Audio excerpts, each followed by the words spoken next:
बिस्मिल्लाहिर्रहमानिर्रहीम। खातिन हज़रात, अख्तर अब्बास का सलाम पहुँचे।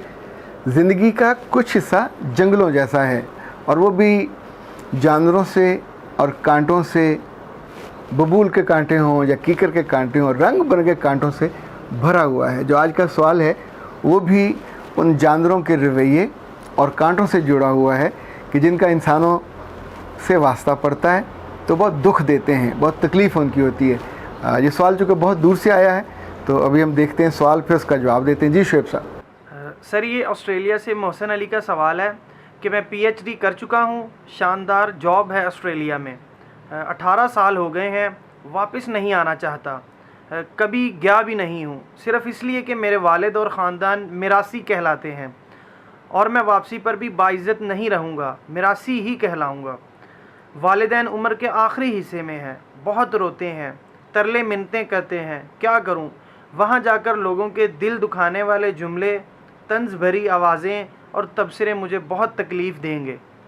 खातिन हज़रात, ये बहुत दुखी करने वाला सवाल है, लेकिन मैं उनको को उम्मीद भी नहीं दिला सकता है।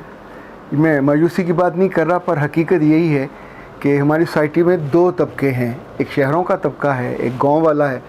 गांव के जो लोग हैं ये सब ज़मीन से जुड़े होते हैं। अगर आपकी ज़मीन हो, थोड़ी भी हो, तो आप ज़मींदार कहलाते हैं। आपके पास ज़मीन ना हो तो आप काम करने वाले कमी कहलाते हैं।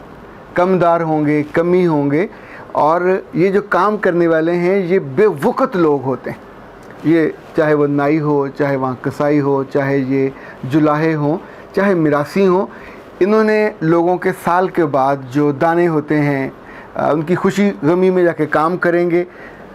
इनके पास अपनी बेस नहीं होती और अपनी ज़मीन नहीं होती, इस वजह से इनकी वक़्त नहीं होती। शहरों में बिल्कुल मामला और है। शहरों में तो साथ वाले को कोई जानता भी नहीं होता, कौन सी बरादरी से है, किस ज़ात से है, किस मज़हब से है, क्या खाता है, क्या पीता है, यानी इंटरेक्शन उस तरह का होता ही नहीं। वहाँ तो नस्लों तक आप जानते होते हैं कि इसका दादा, इसका परदादा भी ऐसा था। इस नौजवान ने, जिसने पीएचडी कर ली है, वो अपनी माँ और बाप का बहुत शुक्रगुज़ार है कि उन्होंने इतनी मुश्किल के साथ, पता नहीं उसको कैसे मुल्क से बाहर भिजवाया। और एक हमारे यहाँ मुल्क में जो बहुत खूबसूरत बात है कि अगर बच्चा टैलेंटेड हो तो सिस्टम उसको हेल्प करता है, स्कॉलरशिप भी देता है और उसको आगे पढ़ने में मदद भी देता है। तो अल्हम्दुलिल्लाह ये मुल्क की कमाल चीज़ है, अल्लाह की बड़ी नेमतों में से है कि कमी का बच्चा भी पढ़ने के लिए ये लंदन भी गया, लंदन से ऑस्ट्रेलिया गया, वहाँ इस वक्त कई बरसों में इसने पीएचडी करके जॉब कर रहा है, बहुत इज़्ज़त के साथ है। पर बेटा तो इसी माँ बाप का है, इसी मुल्क का है। और जब माँ बाप रोते हों फ़ोन पे और कहते हो कि वापस आ जाओ, तो उस वक्त बेटे पे क्या गुज़रती होगी। मुमकिन है कभी कभी अपना वो बताते हो, हमने तुम्हारे लिए दुआएं की, हमने तुम पे एहसान किया और तुम हमको अब इस मुश्किल में छोड़ के वहाँ रह रहे हो। ये जो इज़्ज़त नफ्स है, अगर आपको एहसास ना हो तो आप जानवर के तौर पे सारी उम्र रह सकते हैं, सारी उम्र आप ग़ुलामी में रह सकते हैं, आपको कभी एहसास भी नहीं होगा।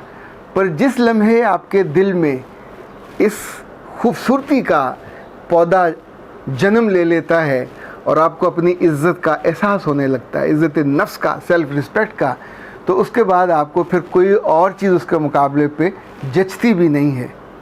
इसका जो मुझे लगता है मौजू हल, मोहसिन साहब, मैं आपको कभी मशवरा नहीं दूंगा उस गांव में वापस जाने का।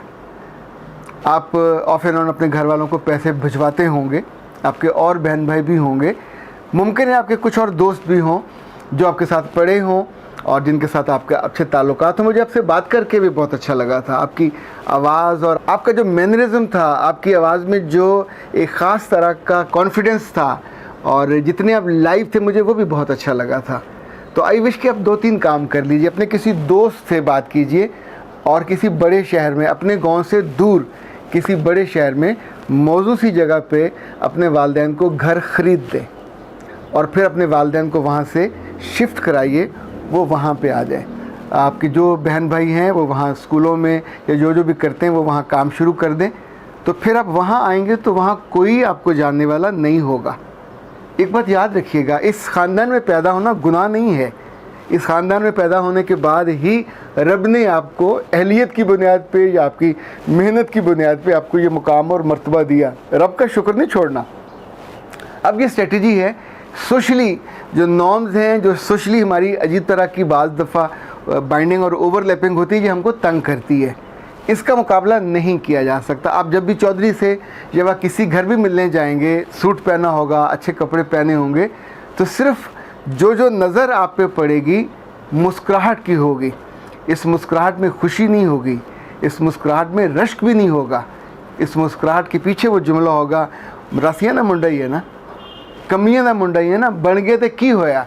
उनके अपने बच्चे चाहे रुल रहे हों और आवारा फिर रहे हों और कुछ ना कर रहे हों, मैट्रिक भी उनसे नहीं हुई होगी, लेकिन आपकी पढ़ाई उनके लिए किसी अहमियत की हामिल नहीं होगी।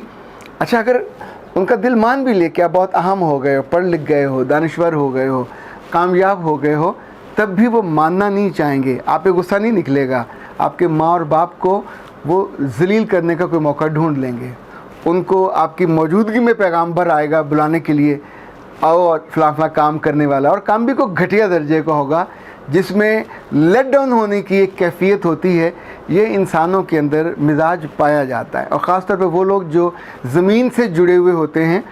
हम उन्हें कहते हैं सन ऑफ द सॉइल, पर ये सन ऑफ द सॉइल कांटों के बेटे भी होते हैं। जितनी बुरी रिवायात हैं वहाँ, वो भी सारी साथ साथ चल रही होती हैं, और उनको छोड़ने पे ये लोग आमादा नहीं होते।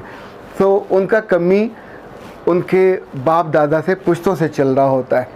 आमतौर पर उसको मौका भी नहीं देते। ये सिंध में भी है, ये पंजाब में भी है, बलूचिस्तान का और KP का मुझे इल्म नहीं है कि वहाँ आमतौर पे ऐसा क्या होता है, लेकिन इन इलाकों में तो ये बहुत ज़्यादा ऑक्टोपस है जिसमें से लोगों का निकलना मुश्किल है। ये तो खुशबख्ती है हमारी कि हमारे मुल्क में अल्लाह ने इतनी अपॉर्चुनिटी दी है कि ऐसे कितने ही कमज़ोर ख़ानदानों के बच्चे फ़ौज में चले गए, बड़े अदारों में चले गए, ये जो है ब्यूरोक्रेसी में चले गए।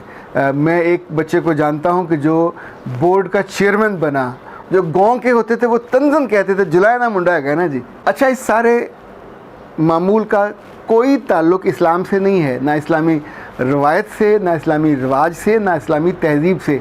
ये चूँकि यहाँ की लोकल जो तहज़ीब है, ये उसका शाखसाना है, उससे जुड़ा हुआ है। एक काम आप और कर सकते हैं जो बहुत से लोगों ने किया है, वो ये कि जब शहरों में आते हैं तो आपका जब भी इंटरेक्शन होगा, आपके वालिद नमाज़ पढ़ने जाएंगे या मूव करेंगे, तो थोड़ा उस वक्त उनके कपड़े बदले जाएं, कुछ उनका मैनरिज्म बदला जाए, जहाँ वो उठे बैठें उसको देख लिया जाए। आसान काम ये हो सकता है कि आप अपनी ज़ात बदल लें, क्योंकि शहरों में हर दूसरे बंदे ने अपनी ज़ात बदल ली हुई है, और ख़ास तौर पे जो बहुत स्लम एरिया से आते हैं उन्हें ज़िंदा रहने का एक ही मौका ये मिलता है। मैं आपको दिलचस्प बात बताऊं, मंसूरा के आसपास जो ठोकर न्याज बेग तक का इलाका है, ये खोखरों का इलाका है। खोखर ज़मींदार है, वहाँ का MNA भी वही होता है, MPA भी वही होता है। हमारे जो शोएब साहब हैं, ये वहाँ रहते रहे हैं मंसूरा के आसपास, तो वो बताते थे कि वहाँ इवन जो स्लम एरिया है जहाँ ईसाई कम्युनिटी रहती है, वो भी एक दूसरे को मले कर खोखर कह के बुलाते हैं। इसी तौर पे जितने लोग वहाँ आए हैं जो गाँव देहात से, वहाँ आके सब वो खोखर बन गए। यानी they are not the real Khokhars, but उन्हें वहाँ के लगा कि खोखर की जो न्यूसेंस है वो ज़्यादा है, तो उन्होंने अपने आप को उसमें कन्वर्ट कर लिया। आपको चैलेंज तो नहीं करेगा, शहर में कोई चैलेंज नहीं करता, और नादरा वाले भी चैलेंज नहीं करते।